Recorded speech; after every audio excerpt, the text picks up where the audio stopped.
ನಮಸ್ಕಾರ. ಹೇಗಿದ್ದೀರಾ ಎಲ್ಲರೂ? ನಾನು ತುಂಬ ಚೆನ್ನಾಗಿದ್ದೇನೆ. ನೀವೆಲ್ಲರೂ ಚೆನ್ನಾಗಿದ್ದೀರಾ ಅಂತ ಅಂದ್ಕೊಳ್ತೇನೆ.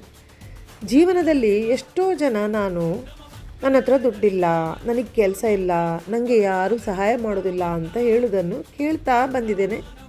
ಕೆಲವರು ಕಷ್ಟಪಟ್ಟು ದುಡಿಯೋರು ಸಹ ಇರ್ತಾರೆ, ಕೆಲವರು ಬೇರೆಯವರು ದುಡ್ದದನ್ನು ತಿನ್ನುವವರು ಸಹ ಇರ್ತಾರೆ. ಬಟ್ ನಾನೇನು ಹೇಳೋದಂದರೆ, ಜೀವನ ಮಾಡಲಿಕ್ಕೆ ಹಲವಾರು ದಾರಿಗಳಿವೆ. ಒಳ್ಳೆ ದಾರಿಗಳಿದ್ದಾವೆ, ಕೆಟ್ಟ ದಾರಿಗಳಿದ್ದಾವೆ.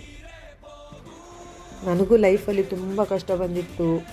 ಆ ಕಷ್ಟಗಳನ್ನು ನಾನು ಹೇಗೆ ಪಾರಾಗಿದ್ದೇನೆ, ಏನೇನೆಲ್ಲ ಮಾಡಿದ್ದೇನೆ, ಹೇಗೆ ಮಾಡಿದ್ದೇನೆ ಅನ್ನುವಂಥದ್ದನ್ನು ಮುಂದೆ ಬರುವ ದಿನಗಳಲ್ಲಿ ಖಂಡಿತ ನಿಮಗೆಲ್ಲರಿಗೂ ತಿಳಿಸ್ತೇನೆ, ಓಕೆನಾ? ಆದರೆ ಒಂದು ಕಾಲದಲ್ಲಿ ನನಗೆ ಹೊಟ್ಟೆಗೆ ಹಿಟ್ಟಿಗೆ ಗತಿ ಇಲ್ಲದ ಹಾಗೆ ಆಗಿತ್ತು. ಆ ಹಿಟ್ಟಿಗೆ ಗತಿ ಇಲ್ಲದ ಸಂದರ್ಭದಲ್ಲಿ ನನ್ನನ್ನು ಕಾಪಾಡಿದ್ದು, ನನ್ನನ್ನು ಬದುಕಿಸಿದ್ದು ಇದೇ ಹಿಟ್ಟು. ಈ ಹಿಟ್ಟಿನ ಮಹಿಮೆಯನ್ನು ದಿನ ಹೋದ ಹಾಗೆ ನಿಮಗೆ ಒಂದೊಂದಾಗಿ ಹೇಳ್ತಾ ಹೋಗ್ತೇನೆ, ಓಕೆನಾ? ನಿಮಗೇನಾದರೂ ಡೌಟ್ಸ್ ಇದ್ದಲ್ಲಿ, ಬದುಕುವುದು ಹೇಗೆ ಅಂತ ನಿಮಗೇನಾದರೂ ಯೋಚನೆ ಬಂದಲ್ಲಿ, ದಯವಿಟ್ಟು ಕೆಟ್ಟ ಯೋಚನೆಗಳನ್ನು ಮಾಡದೆ ನನಗೆ ಮೆಸೇಜ್ ಮಾಡಿ. ನಾನು ಹೇಳ್ತೇನೆ ಹೇಗೆ ಬದುಕುವುದು, ನಾನೇನೇನೆಲ್ಲ ಮಾಡಿದೆ, ಇದರ ಬಗ್ಗೆ ಮಾಹಿತಿ ಖಂಡಿತ ಕೊಡ್ತೇನೆ, ಓಕೆನಾ?